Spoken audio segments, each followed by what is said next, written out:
Bonjour, bonsoir. Merci tout le monde. Merci à tous nos téléspectateurs. Aujourd'hui, dans cette flash ici, nous allons très rapidement, ici, nous remarquons la présence des commissaires européens à la justice veut lancer le dialogue entre Kinshasa et Kigali à l'ONU. On ne sait pas ce qui se passe. Donc Didier Reynders, commissaire européen à la justice, séjourne en République démocratique du Congo RDC du 4 au 8 septembre 2023. Lundi à Kinshasa, il s'est entretenu avec les figures de l'opposition, Augustin Matata Ponyo et Martin Fayulu Madidi, le président élu de la RDC, principalement à propos du processus électoral. Un échange que je dirais avec le soi-disant président Félix Tshilombo est également prévu avec au programme la situation sécuritaire dans l'est du pays et des sujets relatifs à la justice. Voilà Didier Reynders, ce peuple congolais, nous allons juste vous dire exactement ce qui se passe ici. Voilà, c'est parti.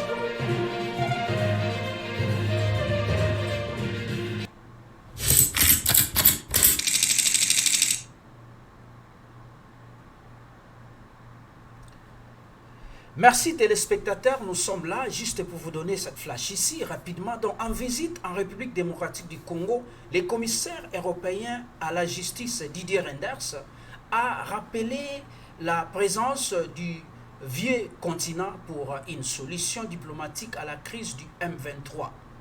En plus de s'être entretenu avec Augustin Matata Ponyo et le président élu Martin Fayulu Madidi, deux figures de l'opposition, il a profité de sa présence pour faire passer un message.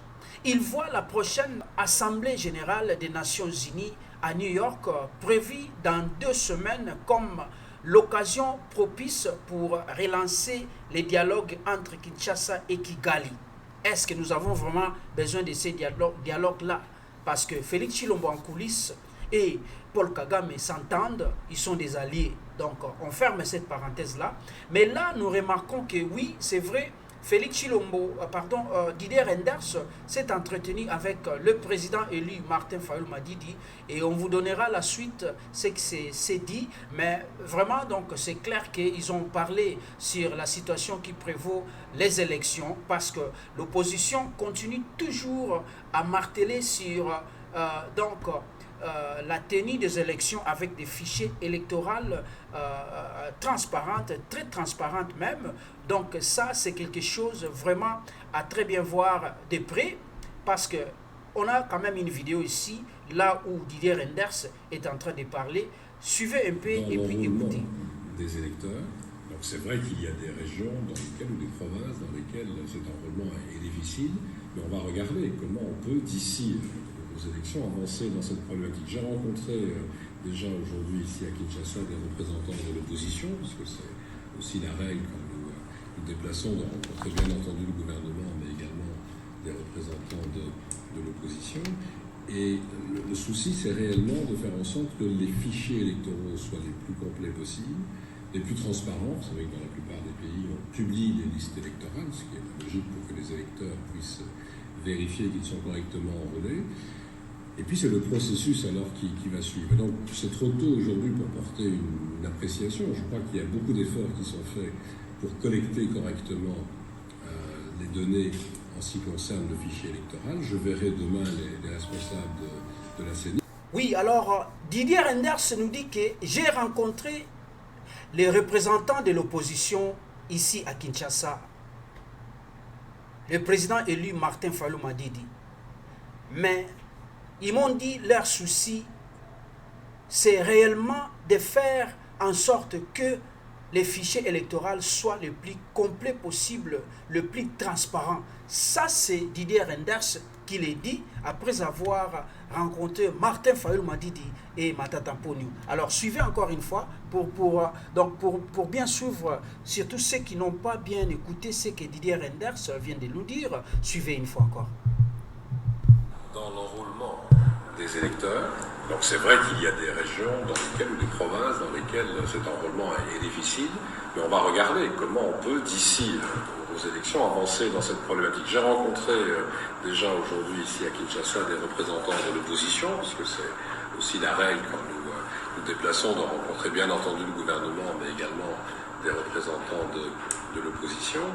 Et le souci, c'est réellement de faire en sorte que les fichiers électoraux soient les plus complets possibles, les plus transparents. Vous savez que dans la plupart des pays, on publie des listes électorales, ce qui est la logique pour que les électeurs puissent vérifier qu'ils sont correctement enrôlés. Et puis c'est le processus alors qui va suivre. Et donc c'est trop tôt aujourd'hui pour porter une appréciation. Je crois qu'il y a beaucoup d'efforts qui sont faits pour collecter correctement les données en ce qui concerne le fichier électoral. Je verrai demain les responsables de la CENI. Alors ici, peuple congolais, il faut faire très attention. Didier Reynders nous dit qu'il y a beaucoup d'efforts qui se sont faits en collectant les données pour remplir ces fichiers électoraux. Mais il a aussi souligné que dans tous les pays, ça se passe comme ça. Il faut que les électeurs voient la liste, voient leurs noms, juste pour être sûr que les noms s'y figurent. Et oui, c'est vraiment important de revoir les fichiers, donc très important. Alors, peuple congolais, c'était juste pour vous dire ce que Didier Reynders a déclaré après avoir entretenu avec le président élu Martin Fayulu Madidi, notamment Matata Ponyo. Merci encore une fois, nous allons nous revoir ce soir pour plus de précisions et surtout pour des commentaires parce qu'il y aura toujours, comme d'habitude, micro libre. Nous allons nous revoir à quelques heures.